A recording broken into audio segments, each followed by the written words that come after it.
1 Tessalonicenses, primeira carta aos Tessalonicenses, capítulo 4, do 13 em diante.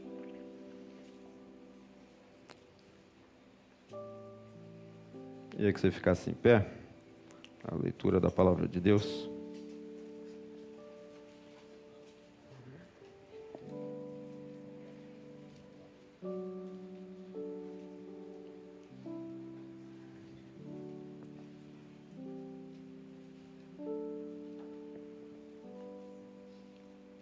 Não queremos, porém, irmãos, que sejais ignorantes com respeito aos que dormem, para não vos entristecerdes como os demais, que não têm esperança. Pois se cremos que Jesus morreu e ressuscitou, assim também Deus, mediante Jesus, trará em sua companhia os que dormem. Ora, ainda vos declaramos por palavra do Senhor isto, nós, os vivos, os que ficarmos até a vinda do Senhor, de modo algum precederemos os que dormem. Porquanto o Senhor mesmo, dada a sua ordem, ouvida a voz do arcanjo e ressoada a trombeta de Deus, descerá dos céus, e os mortos em Cristo ressuscitarão primeiro. Depois nós, os vivos, os que ficarmos, seremos arrebatados juntamente com eles, entre nuvens, para o encontro do Senhor nos ares. E assim estaremos para sempre com o Senhor. Consolai-vos, pois, uns aos outros com estas palavras. Santo Deus, amado Pai, obrigado, Deus, pelo Teu Espírito, que levou o apóstolo Paulo a nos trazer informações tão preciosas para a nossa vida. Que o Teu Espírito possa nos trazer direção, sabedoria e consolo neste texto. Usa-me para que o Teu nome seja engrandecido em nome de Jesus. Amém. Pode sentar.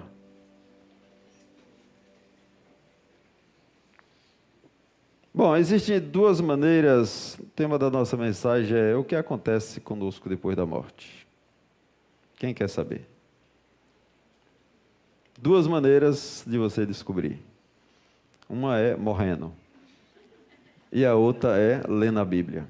Qual das duas você prefere? Eu aconselho ler a Bíblia. Interessante que o apóstolo Paulo começa falando de um assunto que as pessoas não gostam muito de falar, sobre morte. Mas ele começa dizendo que não queremos que sejais ignorantes aos que dormem. Veja que ele já começa a trazer uma informação aqui útil. Que morte para crente é um sono. Morte não é fim. Muito pelo contrário, aqueles que morrem em Jesus começam a sua vida na morte. E nunca terá fim. Mas quem não é crente, para onde vai? E quem é um cristão, para onde vai? Alguém pode se perguntar o que acontece depois da morte. A Bíblia tem toda a instrução, não vou conseguir esgotar esse assunto, mas eu gostaria que firmemente você tivesse seu coração pacificado em relação a esse assunto. Que esse assunto não lhe trouxesse angústia, não lhe trouxesse medo, não lhe oprimisse. Muito pelo contrário, trouxesse esperança. Nós sabemos que a morte é algo doloroso, sempre será. Sempre será difícil. Jesus chorou diante da morte do seu amigo Lázaro, sabendo que ia ressuscitá-lo. Isso aqui, da hora que eu leio esse texto, mas o Senhor não vai ressuscitá-lo? Por que o Senhor chorou? Isso não era o plano, né? Para que Deus tinha projetado para o ser humano passar. Quando Paulo escreve esse texto, claro que tem um contexto para isso daqui chegar até nós. Ele estava em uma cidade grega, extremamente perseguido pelo Império Romano, e quem se declarava cristão, muitos eram expatriados, tirados da sua terra, e muitos morriam. Dizem que Nero fazia dos cristãos tochas humanas para clarear o seu jardim. Pegava os cristãos, amarrava no poste, pintava de betume e tocava fogo, né, já que não tinha luz elétrica. E essa quantidade de mortes, de assassinatos de vários cristãos daquela época, estava trazendo muita angústia para os cristãos perseguidos daquela pequena cidade ali em Tessalônica. E Paulo então vai dizer, olha, preste atenção que na realidade Jesus nos dá esperança para este momento. Este momento que é doloroso para todo mundo, em Jesus nós temos agora como superar este medo e este pavor que vem com a morte. Eu posso provar? Eu não posso provar o que acontece com você depois da sua morte. Mas eu me contento em saber o que acontece. Você pode provar, por exemplo, que você tem uma alma para mim? Me prove aí que você tem alma. Mas você sabe que tem, não tem? E você não se contenta com isso? Então eu me contento sabendo que quando eu partir desta vida, eu serei recebido pelo Senhor. Eu sei que não é o meu fim, eu sei que ali é um estado intermediário e que haverá um momento de ressurreição gloriosa para todos os cristãos. Mas é necessário que você tome uma decisão hoje, enquanto está vivo. Você hoje, enquanto você vive e respira, você pode definir qual local você deseja ir. Quando você partir, para onde você quer ir? Você toma essa decisão hoje. Consciente, abrindo mão da sua mão e dizendo, Jesus, a partir de hoje, o Senhor é quem governa. Quando você toma essa decisão, o seu destino eterno, ele é completamente modificado. Eu queria usar um outro texto para clarear para onde irão a humanidade. A humanidade irá ou para um lado ou para o outro. Lucas 16, 19 em diante, não vou ler lá tudo. É um texto que Jesus conta uma experiência entre dois homens que morrem. Lázaro e um rico. O texto começa assim: ora, havia certo homem rico que se vestia de púrpura e de linho finíssimo e que todos os dias se regalava esplendidamente. Ele tinha uma vida extremamente confortável. Havia também certo mendigo chamado Lázaro, coberto de chagas, que jazia à porta daquele. Então, o rico conhecia Lázaro. O rico entrava em casa e Lázaro estava lá, no portão, pedindo esmolas. E desejava alimentar-se das migalhas que caía da mesa do rico, e até os cães vinham lamber-lhes as úlceras. Olha, o rico era tão íntimo de Lázaro, que Lázaro podia ver as migalhas caindo da mesa do rico. Não era alguém estranho, era alguém que estava do lado. E aí, no verso 22, acontece o que vai acontecer com todo mundo aqui se Jesus não voltar. Morreu. Aconteceu que morreu o rico e ser levado pelos anjos para o seio de Abraão. Anote isso aí na sua Bíblia, seio de Abraão. Morreu o mendigo. E foi levado pelos anjos para o seio de Abraão. Morreu também o rico e foi sepultado. No inferno, estando em tormentos, levantou os olhos e viu ao longe a Abraão e Lázaro no seu seio. Então, clamando, disse: Pai Abraão, tem misericórdia de mim e manda Lázaro que molhe em água a ponta do dedo e me refresque a língua, porque estou atormentado nesta chama. Então, quando a Bíblia começa a me trazer informações do mundo pós-morte, do além, os dois encontraram a morte. Os destinos foram diferentes. Um foi para o seio de Abraão. Diga aí, seio de Abraão. Lugar de consolo. E o outro foi para o Hades, em grego, ou inferno, ou Sheol, ou lugar de mortos. Lugar de tormento. Então, não existe um terceiro lugar para as almas. Não existe um purgatório, por exemplo.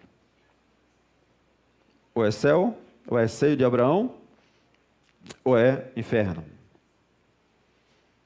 E não fica vagando pela aí, virando nuvem. Já vai com o destino certo. Já vai carimbado. Quando alguém morre, ele já tem a passagem comprada para o destino. E já está pago até o seu destino final. Bom, quando nós pensamos e oramos e meditamos sobre esse tema, algumas outras coisas nos vão chamar a atenção. Um tema muito complexo para falar em pouco tempo, que seria suicídio. O suicida. As pessoas debatem muito esse assunto na igreja. Para onde o suicida vai? Depende. Um suicida cristão é uma coisa, um suicida não cristão é outra. Não é o suicídio quem decide. Não é o jeito que você morre que decide, é do jeito que você vive. Qual é a questão maior aqui? Quando alguém comete suicídio, aquele que morre, ele não quer morrer. O que ele quer é tirar, arrancar a dor que ele não consegue administrar. A dor se torna tão insuportável para um suicida que ele quer resolver de qualquer maneira. E o último recurso que ele faz é o quê? Atentar contra a sua própria vida. Aí vem o grande engano que os demônios trazem na cabeça de muitos. O suicídio vai encerrar o sofrimento. Não é isso que a Bíblia diz. Porque o sofrimento começa após o suicídio. Então, é uma mentira achar que o suicídio vai ser solução para alguma coisa. A solução sempre é Jesus. Voltar para Ele. Correr. Urrar aos seus pés. O suicídio não tira sofrimento. O suicídio aumenta o sofrimento. De quem parte e de quem fica. Então, a grande mentira que os cristãos devem desfazer. Suicídio não tira sofrimento de ninguém. Suicídio começa o sofrimento. Quem tira é Jesus. Não existe possibilidade do rico e de Lázaro, quando eles morrem, eles são separados. O texto que eu não li vai dizer que existe um abismo, quem está de um lado não pode passar para outro. Nem quem está no seio de Abraão pode ir ao Hades, nem quem está no Hades pode ir ao seio de Abraão após a morte. É impossível mudar de lugar. Hebreus 9, 27, texto muito conhecido, o que é que diz? E aos homens, e assim como aos homens está ordenado morrer uma só vez. Vindo depois disto, o juízo. Não existe possibilidade de reencarnar. Só se morre uma vez. E ao morrer, o destino já está selado. Não existe uma evolução. Existem destinos espirituais que são selados no momento da morte. Continuando esse texto de Lucas 16, vamos para o 27.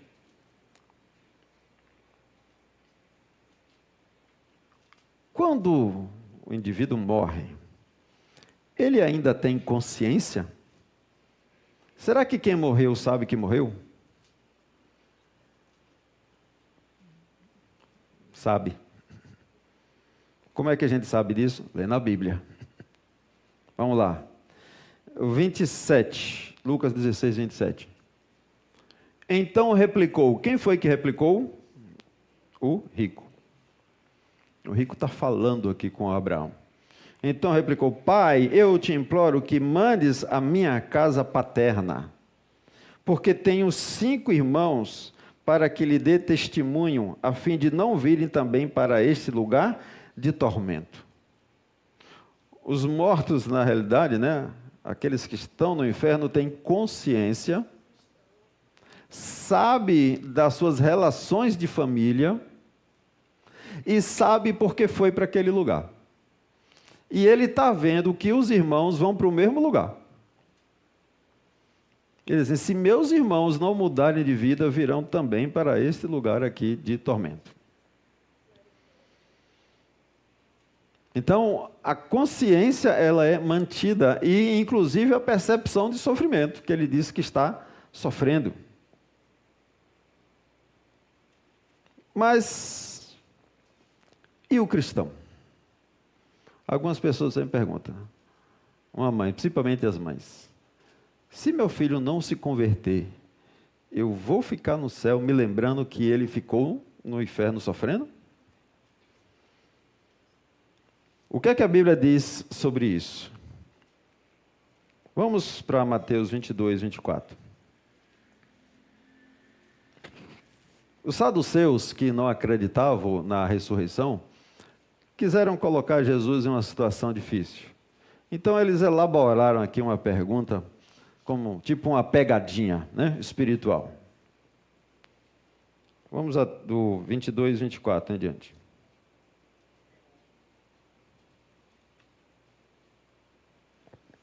Mestre, Moisés disse, se alguém morrer não tendo filhos, né, uma mulher, não tendo filhos, seu irmão casará com a viúva e suscitará descendência ao falecido. Isso é chamado de lei do levirato. Naquela época, um casal, não tendo filhos, quando o marido morria, o irmão do marido era obrigado a casar com a viúva. E o filho que ele gerasse nela pertencia ao falecido, para que a herança fosse mantida ali naquela família. Graças a Deus que essa lei ficou lá no Antigo Testamento. Certo?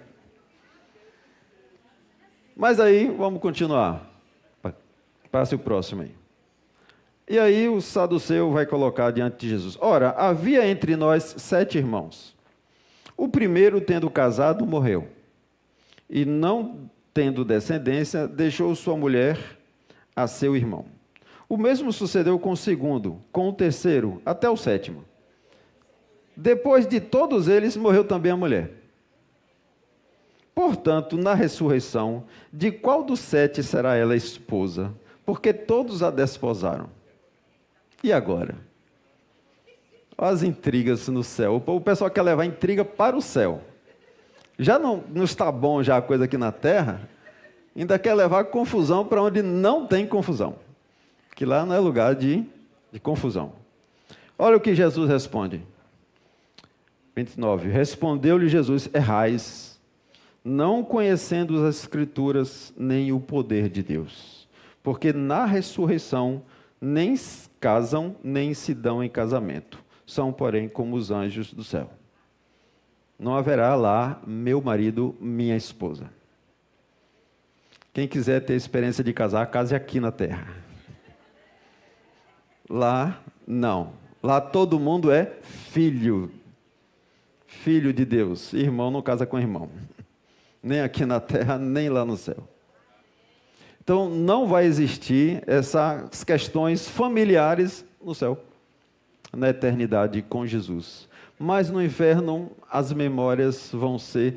Me parece que o tormento, além de físico, é também psicológico, porque o sofrimento é indescritível. Por que é que o inferno assusta tanto? Por que é que as pessoas não gostam de pensar nessa palavra, em pensar nessa condição de passar a vida toda em um local que nunca terá fim, e de sofrimento? Porque ele é simplesmente insuportável. A mente humana simplesmente bloqueia quando você pensa que você vai sofrer e cada vez sofrer e nunca terá fim. E às vezes as pessoas falam bobagens com tanta simpatia. Eu lembro que estava evangelizando uma senhora, já bem idosa, falando de céu, inferno, vida eterna, e ela virou e disse assim, não tem nada não, eu me acostumei com tudo nessa vida, eu me acostumo. Ela não tem ideia, né? Eu me acostumo. Eu vi um dono de rádio em Salvador, radialista famoso, falar no ar, eu sei que eu vou para o inferno, não ligo não me incomodo não. Fala como se fosse um passeio, como se fosse férias, como se fosse um local que vai sofrer um pouquinho, mas depois vai acabar. Não, o problema é que não acaba. O problema é que só piora. Então, essas relações não vão existir lá. Até porque eu fico imaginando se essas relações fossem mantidas, né, uma mãe que está lá com seus filhos, o pai que está sem seus filhos, o filho foi lá para o outro lado, ela estaria em eterno sofrimento também no local de regozijo. E aí o que é que diz em Apocalipse, por exemplo, 21, 3 e 4?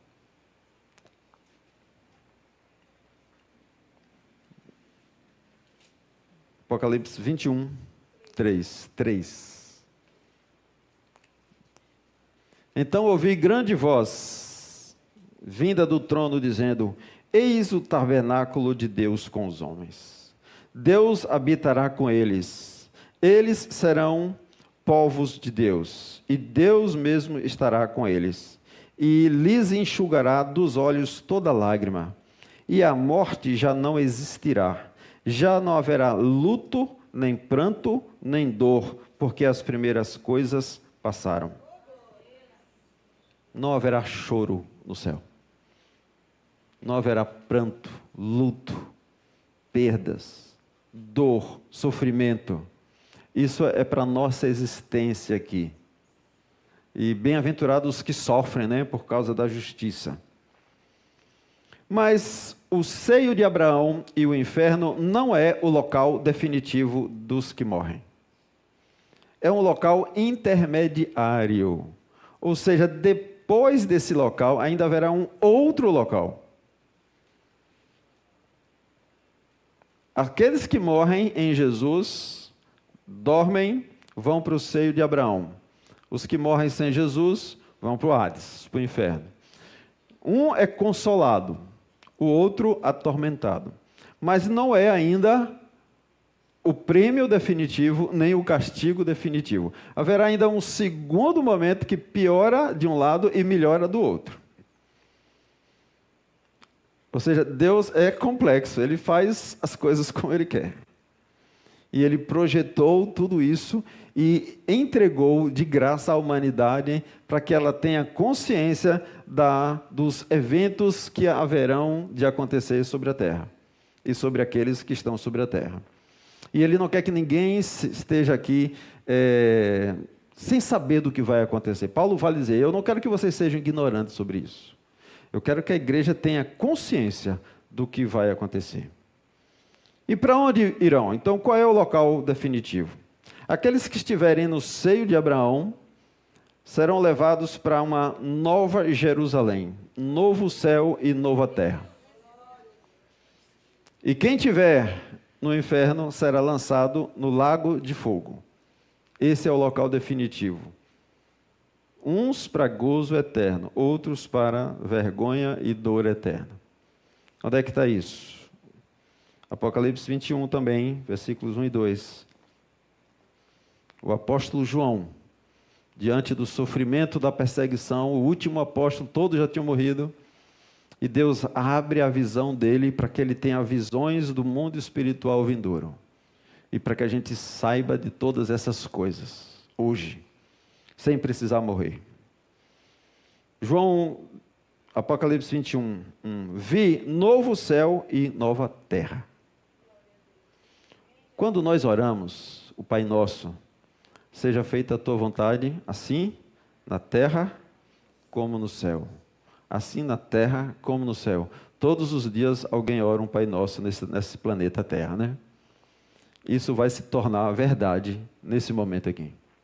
Quando a vontade de Deus for perfeita, ela hoje é perfeita no céu, mas hoje ela não é perfeita na terra. A vontade de Deus não está sendo feita exatamente como Ele deseja aqui agora, nesse exato momento. Se tivesse, a gente não teria as desgraças e destruições que a gente vê todos os dias. E aí João vê um novo céu e uma nova terra, porque o primeiro céu e a primeira terra passaram. E o mar já não existe. A única coisa que não terá, duas coisas que não terá na eternidade, para aqueles que ressuscitarem em Cristo: casamento e mar. Então, tome seu banho de mar e case, porque depois não haverá mais essa experiência. Sabe por que o mar não vai existir? Porque o mar separa pessoas. Eu estou separado aqui na América do Sul de quem está lá na África, né, de quem está na Oceania. E Deus vai ter somente um povo, uma tribo, uma nação, uma língua. Então Deus quer todos os seus filhos em volta da sua mesa. Não quer separação mais. Separação é hoje. Na eternidade isso acaba. Aí o versículo 2. Vi também o que? A cidade santa, a nova Jerusalém, que descia do céu da parte de Deus, ataviada como noiva adornada. E nesse mesmo capítulo, no versículo 27, finalzinho do capítulo 21, está escrito: nela, quer dizer, na cidade, na nova Jerusalém, nunca jamais penetrará coisa alguma contaminada. Nem os que praticam abominação e mentira, mas somente os inscritos no livro da vida do Cordeiro. Deus tem endereço para cada um na Nova Jerusalém. Está lá inscrito. Você está no livro da vida? Entra. Não está? Volta. A Nova Jerusalém, que vai reunir todos os seus filhos, desde o primeiro, Enoque, aquele que não viu a morte, até o último ser humano dessa terra aqui, que será transformado. Quando nós ressuscitarmos, em que estado é ressuscitado o ser humano? Em um corpo.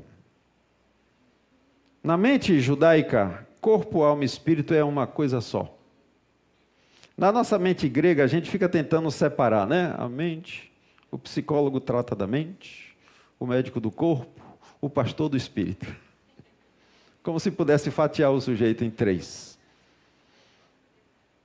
Mas, na realidade, para um judeu, é uma coisa só.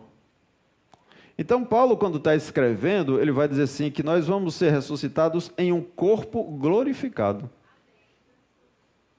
Um corpo físico. Quando Jesus é ressuscitado, ele chega para Tomé, Tomé, toque aqui nas minhas mãos. Jesus come com os seus apóstolos depois da morte. O mesmo corpo glorificado de Jesus, nós receberemos esse mesmo corpo glorificado. Um corpo que não experimentará mais dor, tristeza, luto. E este mesmo corpo, agora não glorificado, irá sofrer as consequências da perdição eterna. E aqueles que não são cristãos, para onde vão depois da morte? No mesmo capítulo, responde todas essas perguntas que eu tenho feito. Para onde vai um, para onde vai outro? O lugar definitivo do cristão, o lugar definitivo do não cristão, está em 21:8. Diz assim: e quanto, porém, aos covardes... Teve uma senhora que se danou, porque eu falei que os covardes não entraram no reino do céu, mas eu só li a Bíblia. Não é culpa minha. Tem uma tradução que ainda diz assim, quanto aos tímidos, ainda é pior ainda, né? Mas eu acho que essa tradução covarde é mais apropriada.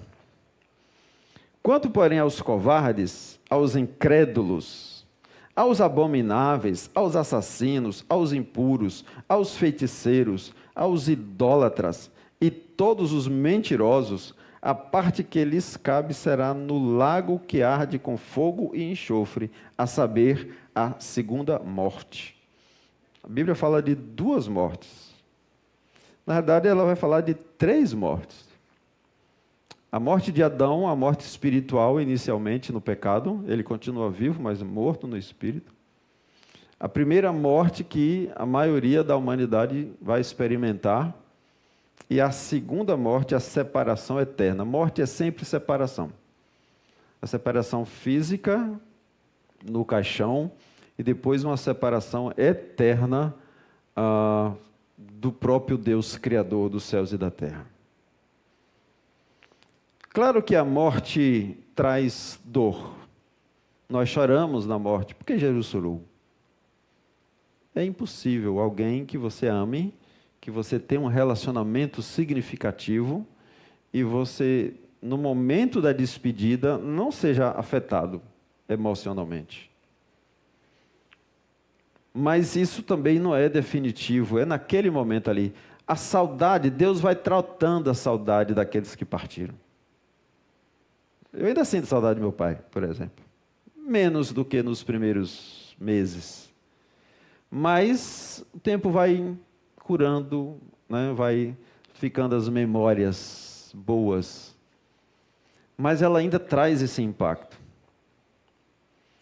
Mas o apóstolo Paulo, em um outro livro, em 1 Coríntios 15, 19, ele trata desse assunto. Veja que Paulo trata desse assunto durante muitos textos.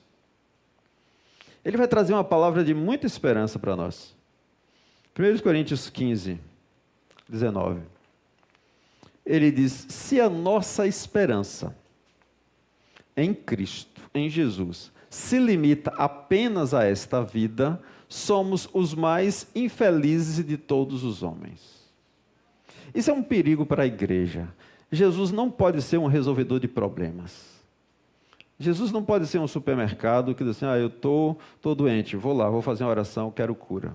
Não, estou angustiado, eu estou precisando de paz, estou precisando de uma casa, estou precisando disso, estou precisando daquilo. Jesus atende tudo isso, mas se essa esperança em Jesus foi para apenas suprir, resolver problemas materiais, estanques, né, da nossa vida, a Bíblia diz que nós seremos os mais infelizes de todos os homens.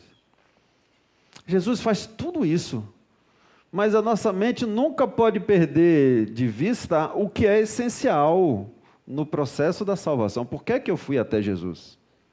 Porque tem muito mais coisa em jogo do que uma conta bancária ou um estado de saúde perfeito. É muito mais precioso a eternidade. Quantos anos dura a eternidade? Você já fez as contas? Alguém tentou criar uma ideia da eternidade. Imagine a montanha mais alta que você conhece. Bom, esqueça o Himalaia. Pega aqui em Serrinha mesmo. O monte ali que o pessoal sobe na Semana Santa. Que é um negocinho desse tamanho em relação a outra montanha. Imagine que um passarinhozinho, um pardal, senta no ápice, na parte mais alta deste morrinho e tira 1 grão de areia por ano. Quando esse passarinho conseguir remover essa montanha de lugar, a eternidade estará apenas começando. Quanto tempo dura a eternidade? Impossível, a mente humana não foi planejada para calcular isso. Foge completamente da nossa perspectiva de cálculo.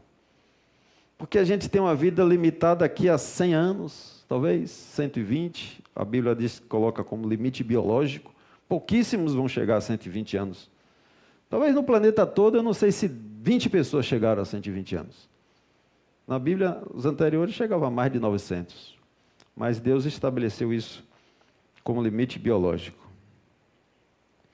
Agora, há algumas advertências com relação a esse assunto, para que você não seja enganado. No momento da morte, as pessoas normalmente estão muito sensíveis. E tem pessoas que têm ligações muito fortes com seus entes queridos. E na esperança de conseguir algum consolo nesse momento, os espíritos malignos, os demônios aproveitam esses momentos para trazer engano às pessoas. E a igreja precisa estar atenta para falar isso para o outro que talvez não conheça. Primeira coisa, mortos não voltam para dar recado. Mortos não têm como trazer informação do além. O que fala ali com a voz do morto, com as informações do morto, são demônios. Não existe essa possibilidade. O texto de Lucas diz que quem está de um lado não pode passar para o outro. E o texto também fala que, ainda que o morto pudesse ressuscitar, eles têm lá os profetas e a lei, eles que sigam os profetas e a lei, quer dizer, a Bíblia. Eclesiastes 9:5, Salomão vai dizer o quê? com relação a quem morreu. Porque os vivos sabem que hão de morrer, mas os mortos não sabem coisa nenhuma. Nem tampouco terão eles recompensa, porque a sua memória jaz no esquecimento. Quem morreu, morreu. Para este mundo aqui, ele é inacessível a quem partiu dessa vida. E se você pegar, faça um exemplo bem simples. Em 1920, alguém nasceu aqui em Serrinha e não virou nome de rua. E você não sabe que ele existiu. A sua, como diz aqui, a sua memória jaz no esquecimento. Em 40 anos, todos nós seremos esquecidos depois da morte. Para o mundo aqui. No céu, não. Mas para os vivos, nossa memória vai se perder. Bom, em 2 Coríntios 1,14, veja que a advertência para aqueles que ficam buscando experiências com pessoas que já morreram, consultando mortos. E não é de admirar. 2 Coríntios 11,14, perdão. Não é 1,14 não. E não é de admirar que o próprio Satanás se transforma em anjo de luz. O demônio tem a capacidade, os demônios têm a capacidade de se disfarçar em qualquer coisa. E eles fazem isso para quê? Para enganar. Se o demônio consegue se transformar em anjo de luz, quanto mais é um ser humano. E falar com a voz daquele que partiu, falar das coisas ocultas. Na realidade, meu irmão, o seu passado é público no céu e no inferno. Tudo que você fez está registrado. Jesus diz assim: vocês vão dar conta de toda palavra frívola que sair da sua boca.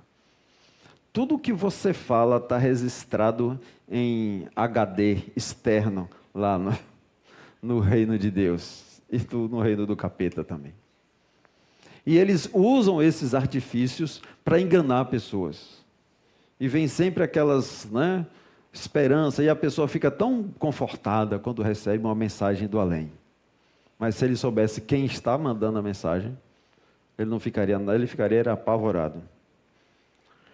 Isaías 8,19, em toda a Bíblia esse assunto permeia, Deus se irrita bastante com quem faz essa prática. Isaías 8,19. Quando vos disserem, consultai os necromantes, sabe o que é um necromante? É alguém que... Necro é de morte, né? Quem gosta de alguém que morreu. É alguém que quer se relacionar com pessoas que partiram. Quando vos disserem, consultai os necromantes e os adivinhos, que chilreiam e murmuram, o que é isso aqui, chilreiam e murmuram? São aqueles que fazem encantamentos para atingir os mortos, rituais para atingir mortos, para conseguir trazer a informação do morto. Acaso não consultará o povo ao seu Deus? A favor dos vivos se consultarão os mortos? Por que é que eu posso consultar Jesus? Porque Ele está vivo. Eu consulto Jesus porque Ele está vivo. Eu não consulto um Jesus morto. Os ossos de Jesus não estão no planeta Terra. Então eu posso me relacionar com Ele, porque Ele é vivo. Morto nada sabe. Anjo se disfarça. Então não seja enganado. E nem deixe seus entes queridos serem enganados. Agora fale isso também com jeito, porque eles acreditam piamente que são mortos mesmo, que estão falando. Peça sempre sabedoria a Deus para não bater de frente, porque não produz o resultado que você quer. Você tem que falar com a sabedoria do reino de Deus, mostrando na Bíblia, não seja a sua opinião. Esses textos ficam aí no YouTube, depois você faz um recorte e você pode... manda o link, né? Eu não vou falar, não, você que é... Vou mandar um link aí, você assiste essa mensagem, depois você me diz o que é que você achou. Bote nos comentários. Tudo no Evangelho é bom, meu irmão. Tudo que Jesus deixou no Evangelho é bom para nós. E nesse assunto, algo sublime ocorre. É que aqueles que se encontram com Jesus, o próprio Jesus, pelo seu Espírito, tira um dos piores medos do ser humano. Qual é o maior medo, qual é o maior temor do ser humano? Vamos ler onde é que está isso? Hebreus 2, 13, 15. Hebreus Deus. E outra vez eu porei nele a minha confiança, e ainda, eis aqui estou eu e os filhos que Deus me deu. Visto, pois, que os filhos têm participação comum de carne e sangue, destes também ele igualmente participou, para que, por sua morte, a morte de Jesus, destruísse aquele que tem o poder da morte, a saber, o diabo. O diabo ainda tem o poder da morte, mas será destruído. E o versículo 15, e livrasse todos que, pelo pavor da morte, estavam sujeitos à escravidão por toda a vida. Esse pavor da morte, ele é real. Ele acompanha a humanidade. E Jesus é quem destrói esse pavor da morte. Um cristão verdadeiro, ele tem a certeza da sua salvação. Um cristão verdadeiro não deseja morrer, mas a morte já não é um assustador fatalidade que ele terá que encontrar. Uma das coisas que eu vi alguns não cristãos da imprensa falar que eles têm pavor em abrir exame, para abrir exame de biópsia, por exemplo, né? Minha irmã fez uma cirurgia, teve que tirar o útero lá dos Estados Unidos, e ela estava comemorando porque não deu câncer. Ela disse, eu vou até construir uma casa agora, porque ela sabe que aquele exame ali poderia colocar os planos dela todos por água abaixo. E Deus quer que você não fique pensando na morte. E um dos textos que não está aqui selecionado, mas que muito me impactou a primeira vez que eu li, quando o apóstolo Paulo diz assim, para mim o viver é Cristo, e o morrer é lucro. Eu digo, meu Deus, será que um dia eu vou falar isso? Com toda certeza, com toda satisfação. E aí o apóstolo Paulo vai dizer, mas eu não quero morrer, porque ainda tenho muito o que fazer e pregar para levar outros a viver essa experiência que eu vivo. Mas eu estou dividido, porque para mim partir é muito melhor. Mas ainda assim eu desejo ficar, para cumprir o propósito que Deus me colocou aqui na terra. Tem uma história muito interessante de um dos pais da igreja chamado Policarpo, bispo de Esmirna. Ele foi discípulo de João. João foi o último apóstolo, vai morrer no ano 99. Policarpo era um bispo ali em Esmirna, e ele vai morrer no ano 155 depois de Cristo. Então, ele praticamente ali, na juventude de João, ele conhece Policarpo, Policarpo conhece João, e ele se converte. E naquela época a perseguição estava muito feroz, e denunciaram Policarpo ao Império Romano. E Policarpo já estava com 86 anos. E o procônsul chamou o Policarpo e disse, negue a sua fé para que sua vida seja poupada. E a resposta de Policarpo eu queria ler aqui. Está registrado no livro que ele deixa. Ele declarou, na frente do procônsul romano, há 86 anos eu tenho sido o seu servo. Ele está falando de Jesus. E ele nunca me faltou. Como blasfemarei contra o meu rei que me salvou? Ele diz, eu tenho servido a Jesus por 86 anos. Ele nunca me deixou na mão. Em outras palavras, como agora eu vou deixá-lo? E o procônsul se enfureceu e disse, se você não negar a Jesus, você será queimado. e preparou uma fogueira e levou ele para a fogueira. E ele disse: não precisa amarrar, não precisa me apregar não, eu vou. E juntaram as madeiras todas que puderam e fizeram uma pilha de madeiras. E Policarpo olhou para o procônsul e falou a seguinte frase: você me ameaça com fogo que queima durante um momento e logo se apaga. Você não conhece o fogo vindouro do julgamento e castigo eterno, reservado para os ímpios. Por que está se delongando? Faça o que lhe agradar. Na hora da morte, ele olhou com toda calma para o procônsul e disse: esse fogo aí vai durar um pouco e vai apagar. Mas o fogo para onde você está indo? Nunca vai se apagar. Por que você está demorando? E o texto relata que eles, mais enfurecidos, ficaram com isso. Mais madeira colocaram e tocaram fogo. E o fogo tocava em volta dele e não queimava Policarpo. E aí eles ficaram mais chateados ainda, porque o fogo não pôde queimar Policarpo. E aí um soldado romano mata Policarpo com várias espadas, furos, e o sangue que jorra dele apaga o fogo em volta. E ele parte. Isso porque ele não tinha medo da morte. Ele sabia que o seu Redentor vivia e queria restaurá-lo em nome de Jesus. Amém? Que a gente possa ter essa convicção de não negar a nossa fé. Não negociar a nossa fé com nada. Se a sua fé, se você não estiver disposto a morrer por ela, talvez você não tenha fé. É incrível ver um muçulmano colocar bombas em volta de si e gritar: Allahu Akbar, Deus é grande, e se explodir. Acreditando, morrendo por uma mentira. E por que cristãos não podem morrer pela verdade? Que Deus nos abençoe e nos fortaleça, em nome de Jesus. Vamos louvar.